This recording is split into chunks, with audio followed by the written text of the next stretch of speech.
I'm Erik Halterman of RotoWire.com, and in this video, I'll share 7 sneaky pitchers to target after pick 150. The theme today is pitchers who have 0 weaknesses. All right, that's not literally true. They might have a peanut allergy. Maybe they don't help old ladies cross the street. Maybe they lack the emotional maturity to admit they cry at sad movies, but they don't have on-field weaknesses. All these guys were within 1 point of league average in the most important things for pitchers last year: striking batters out, avoiding walks, and keeping the ball on the ground. Let's start with Yusei Kikuchi, whose underlying numbers suggested he was on the verge of a breakout for years, and I think we did see that breakout in the final 2 months of last season after he was traded to the Astros. A 32% strikeout rate and 6% walk rate in those 10 starts after that move, combined with a 46% ground ball rate, which is above average as well.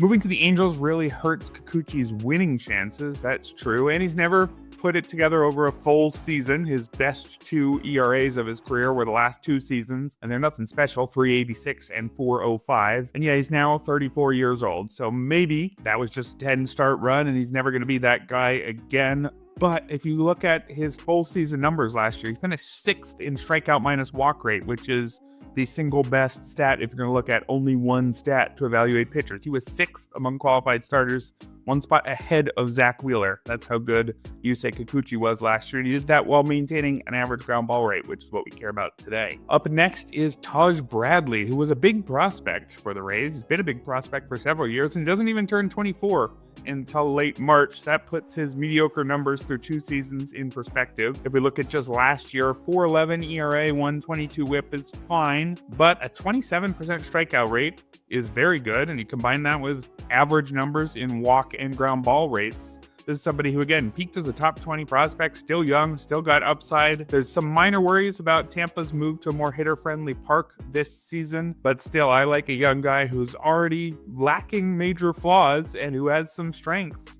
This is the kind of player who could take a big step forward this season. If you're enjoying this video, I've got some good news. We're ramping up our video game this year to go along with the daily live streams that already existed here on the RotoWire YouTube channel. Hit that like and subscribe button to make it easier to find the next one, and head on over to rotowire.com/try for free access to the site to check out rankings, articles, tools, and more. No credit card required. We've got Nathan Eovaldi, who's maybe starting to get a little bit of a dicey in terms of workload at this stage of his career. He did just turn 35 years old, but his performance has been very consistent. A strikeout rate of at least 22%, a walk rate no higher than 8%, and a ground ball rate of at least 42% for 5 straight years. So at worst, he's fine in every important aspect. His ERAs have been remarkably consistent as well, between 3.63 and 3.87, with a whip between 1.11 and 1.23. So if you're looking to round out your pitching staff with a guy who is solid at worst, that's Nathan Eovaldi. Another guy who's got some durability issues but no real performance concerns is Nick Lodolo of the Cincinnati Reds. Major durability issues is probably the way we should put it with Lodolo. However, most of them have not been elbow or shoulder related. He's got some issues with his legs and that sort of thing. Blisters,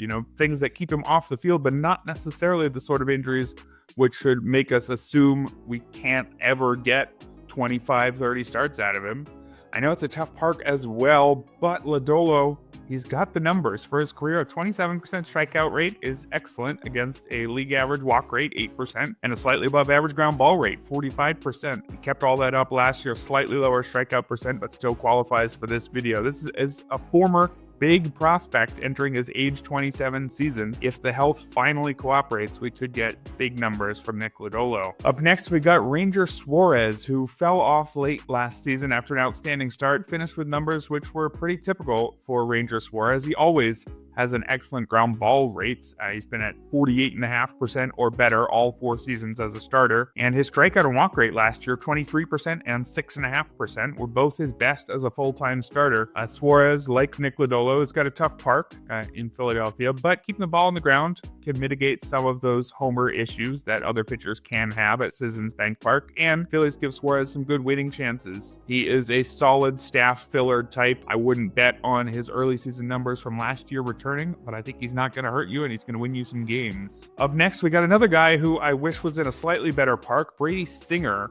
He was more interesting as a member of the Royals than he is now that he's a member of the Reds, but if that price drops, he's a fine pitcher. 2 of the last 3 seasons, he would have qualified for this list. 22% strikeout rate, 7% walk rate, and a 47% ground ball rate last year. He was a tiny bit better in all 3 categories in 2022. There was a very bad 2023 season in between, so that will depress his price a little bit as well. But Singer is a solid innings eater, I think we can say at this point in his career. If you look over the last 4 years, he's 24th in the league in both innings pitched and games started. Reliable staff filler. You might want to sit him in some of his tough home starts, but in leagues where you can afford to do that, I think he's going to be a totally useful member of your pitching staff. You'd be quite happy to use in a lot of his away outings. Finally, we've got Trevor Williams, who's going outside the top 500 over at the NFBC, and there's a reason for that. This is his 10th MLB season. He's got a 4.30 ERA for his career, a 1.36 whip. Pretty darn forgettable player, but in 10 starts last year on either side of a flexor strain, he had a 2.03 ERA and a 1.04 whip. Qualified for this list with a 23%